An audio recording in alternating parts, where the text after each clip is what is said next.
இருக்கீங்க? உங்களை பார்த்ததில் எனக்கு ரொம்ப ரொம்ப சந்தோஷம். இன்றைக்கி வந்து நம்ம கிச்சனில் என்ன பார்க்க போகிறோம் அப்படின்னா, வெஜிடபிள் கூட்டு எப்படி பண்ணுறது அப்படிங்கிறது தான் பார்க்க போகிறோம். காய்கறிலாம் கொஞ்சம் ஃப்ரெஷ்ஷாக இருந்துச்சு, அதனால் எல்லாத்தையுமே போட்டு கொஞ்சமாக கூட்டு வச்சு சாப்பிட்லாம் அப்படின்ற மாதிரி ஒரு ஆசையாக இருந்துச்சு. அதை தான் உங்களுக்கு நான் சொல்லிக் கொடுக்க போகிறேன். சூப்பராக இருக்கும். இது சைட் டிஷ்ஷாகவும் தொட்டுக்கலாம், சாதத்தில் போட்டு சாப்பிட்றதுக்கும் ரொம்ப ரொம்ப நல்லாயிருக்கும். வாங்க அது எப்படி செய்யலான்னு பார்க்கலாம். அதுக்கு முன்னாடி நம்ம சேனலை சப்ஸ்கிரைப் பண்ணி வச்சுக்கோங்க, கூடவே இருக்கிற பெல் ஐக்கானையும் ப்ரெஸ் பண்ணி வச்சுக்கோங்க. Thank you friends. வெஜிடபிள் கூட்டு பண்ணுறதுக்கு இப்போ என்னென்ன காய்கறி எடுத்து வச்சுருக்கேன் அப்படின்றத பார்க்கலாம். கேரட் எடுத்து வச்சுருக்கேன், முருங்கைக்காய், வாழைக்காய் எடுத்து வச்சுருக்கேன், கத்திரிக்காய், உருளைக்கிழங்கு எடுத்து வச்சுருக்கேன். உங்களுக்கு விருப்பமான காய்கறியை போட்டுக்கலாம், ஆனால் வெண்டைக்காய் போடாதீங்க, குழன்னு ஆகிடும். பரங்கிக்காய் போடலாம், நல்லாயிருக்கும். பட்டாணி கூட போடலாம், பச்சை பட்டாணிலாம் போட்டிங்கன்னா நல்லாயிருக்கும். அந்த மாதிரி ஏதாவது குழன்னு ஆகாத ஒரு காய்கறியாக போட்டுக்கோங்க, அப்போ தான் உங்களுக்கு நல்லாயிருக்கும். வெண்டைக்காய் போட்டிங்கனாலே உடனே குழஞ்சி போயிடும். இதில் வந்து எல்லாமே போட போகிறது கிடையாது, அளவாக எடுத்துக்கலாம். நம்மளுக்கு எவ்வளோ முருங்கைக்காய் தேவையோ எடுத்துக்கலாம், இல்லை ஒரு வாழைக்காய் போதும் எடுத்துக்க போகிறேன் நான். உங்கள் வீட்டில் எவ்வளோ தேவை அப்படிங்கிறத பார்த்து வெஜிடபிளை செலக்ட் பண்ணிக்கோங்க. 2 கேரட்டு, ஒரு உருளைக்கிழங்கு, ஒரு 4-5 கத்திரிக்காய், அது போதும். எங்கள் வீட்டுக்கு 2 பேருக்கு தாராளமாக இருக்கும். அது மாதிரி நம்மளுக்கு தேவையான அளவு எடுத்துகிட்டு நல்லா தோல்லாம் சீவிட்டு கட் பண்ண போகிறேன் இந்த வாழைக்காயை. அது மாதிரி கேரட்டை கட் பண்ணிக்கலாம், உருளைக்கிழங்கையும் சின்ன சின்ன பீஸாக கட் பண்ணிக்கலாம். எல்லாமே குட்டி குட்டி பீஸாக கட் பண்ணிவிட்டு நான் காமிக்கிறேன். வெஜிடபிள் கூட்டு பண்ணுறதுக்கு ஃபஸ்ட்டு மசாலா அரைச்சிக்கலாம். இந்த வானலில் 1 ஸ்பூன் நல்லெண்ணெய் ஊற்றிக்கிறேன் நான். 1 ஸ்பூன் இல்லைன்னா 1/2 ஸ்பூன் கூட ஊற்றிக்கோங்க. ஃபஸ்ட்டு மசாலாவை வறுக்கலாம். நம்ம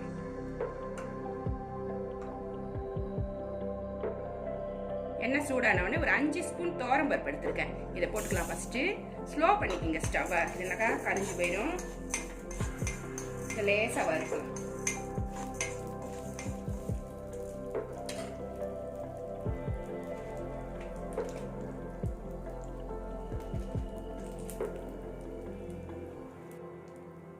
இது கூடவே காஞ்ச மிளகாய் எடுத்து வச்சிருக்கேன், ஒரு 7 காஞ்ச மிளகாய் எடுத்து வச்சிருக்கேன். காரம் எவ்வளோ தேவையோ அதுக்கு தகுந்த மாதிரி எடுத்துக்கோங்க. 1 ஸ்பூன் சீரகம் எடுத்து வச்சிருக்கேன், ஒரு மூடி தேங்காய் துருவி எடுத்து வச்சிருக்கேன். இந்த மிளகாயை இது கூட போட்டுக்கலாம்.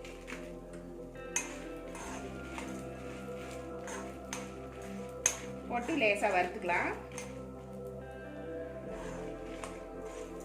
லாஸ்ட்ல தேங்காயை போட்டா போதும்.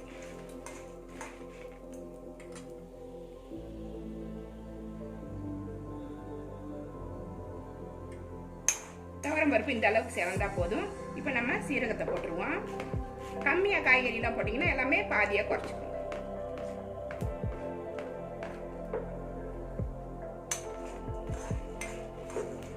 தேங்காய் இதோட போட்டு சிம்ல வச்சுட்டு கிளறிக்கலாம். இப்போ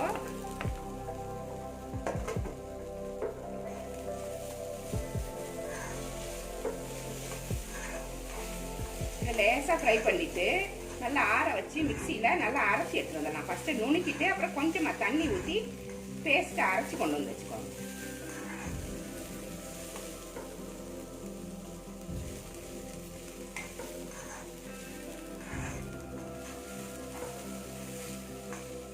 தேங்காய் வறுக்கும் போது தான் நல்லா வாசமாக இருக்கும், அதனால தான் வறுக்கிறது. தீஞ்சு போயிடாமல் வறுக்கும். பொதியில நம்ம ஆற வச்சு அரைச்சி எடுத்துருங்க. அடுத்தது ஒரு பாத்திரத்துல கட் பண்ணி வச்சிருந்த வெஜிடபிள்லாம் போட்டுக்கலாம். உங்களுக்கு எவ்வளோ காய்கறி தேவையோ அவ்வளோ போட்டால் போதும். ஒரு 5 வகையான காய்கறி எடுத்திருக்கேன், எல்லாத்துலேயுமே கொஞ்சம் கொஞ்சம் எடுத்திருக்கேன். 2 முருங்கைக்காய், ஒரு வாழைக்காய், ஒரு 4 கத்திரிக்காய், 2 கேரட், ஒரு உருளைக்கிழங்கு எடுத்திருக்கேன். எல்லாமே இந்த சைஸில் கட் பண்ணி வச்சுக்கோங்க.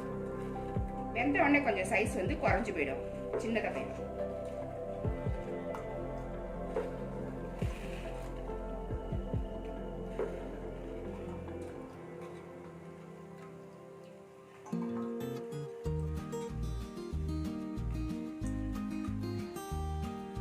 எல்லா காய்கறியுமே போட்டுட்டேன்.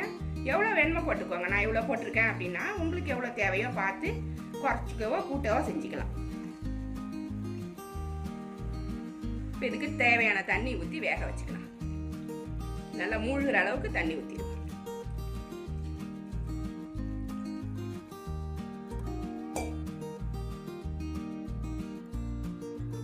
இதில் கொஞ்சமாக மஞ்சள் பொடி போட்டுக்கலாம். ஒரு 1/4 ஸ்பூன் மஞ்சள் பொடி போட்டுக்கிறேன். தேவையான அளவு போட்டுக்கலாம். மசாலா போட்டதுக்கு அப்புறம் உப்பு குறைஞ்சிச்சுன்னா அப்போ கொஞ்சம் போட்டுக்கலாம். இப்போ காய்கறிக்கு மட்டும் அளவாக போட்டுக்கலாம்.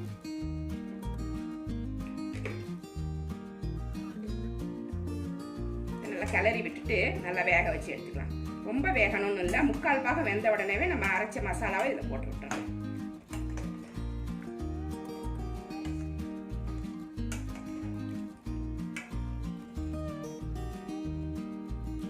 காய்கறி நல்லா வேகட்டும். காய்கறிலாம் நல்லா வெந்துருச்சு. இந்த மாதிரி வெந்திருக்கும் போது நம்ம அரைச்சி வச்ச மசாலாவை இதில் சேர்த்துருவோம். நல்லா ஸ்லோ பண்ணிட்டு சேர்த்துக்கோங்க ஸ்டவ்வை. ஏன்னா இந்த மசாலா போட்ட உடனே அது போய் ஒட்டும் கீழே, அதனால கவனமாக கிளறணும்.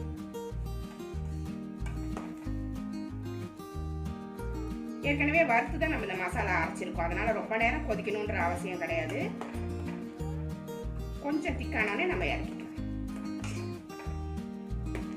உப்பு செக் பண்ணிக்கோங்க. இந்த சமயத்தில் உப்பு பத்தலைன்னா கொஞ்சமாக போட்டுக்கலாம். நம்ம மசாலா இப்போதான் போட்டிருக்கோம், இதுக்கு கொஞ்சமாக உப்பு போட்டுருக்கோம்.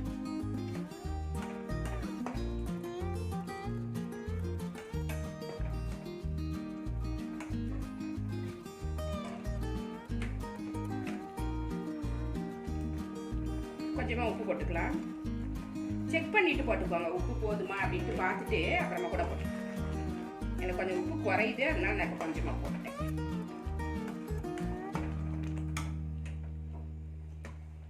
மசாலா சேர்த்தோடனே ஸ்டவ்வை வந்து சிம்ல வச்சுக்கணும்.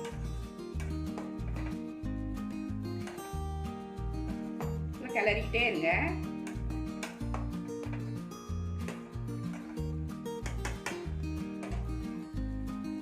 கொஞ்சமா கருவேப்பிலை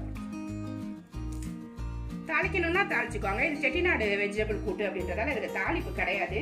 உங்களுக்கு விருப்பப்பட்டீங்கன்னா தாளிக்கலாம். அப்படியே சாப்பிட்டாலே நல்லா இருக்கும். இது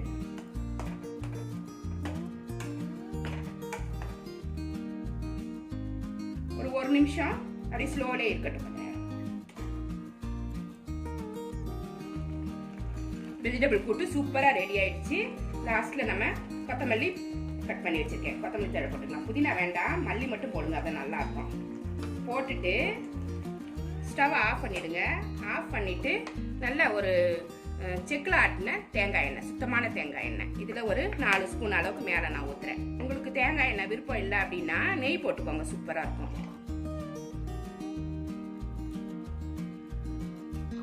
சூப்பராக இருக்கும். எல்லாத்துக்குமே சாப்பிடலாம், தொட்டுக்கவும் செய்யலாம், சாதத்துக்கும் போட்டு சாப்பிடலாம், சப்பாத்திக்கும் அருமையாக இருக்கும். இந்த கூட்டு வெஜிடபிள் கூட்டு சூப்பராக இருக்கும். செட்டிநாடு ஸ்டைல் வெஜிடபிள் கூட்டு சூப்பராக ரெடி ஆயிடுச்சு பாருங்க. இது ஒரு கப்பில் எடுத்து வச்சு ரெடி ஆனதுக்கப்புறம் இது மாதிரி தான் இருக்கும். செம்ம டேஸ்ட்டாக இருக்கும். இது சாதத்தில் போட்டு சாப்பிடும்போது ரொம்ப ரொம்ப டேஸ்ட்டாக இருக்கும்.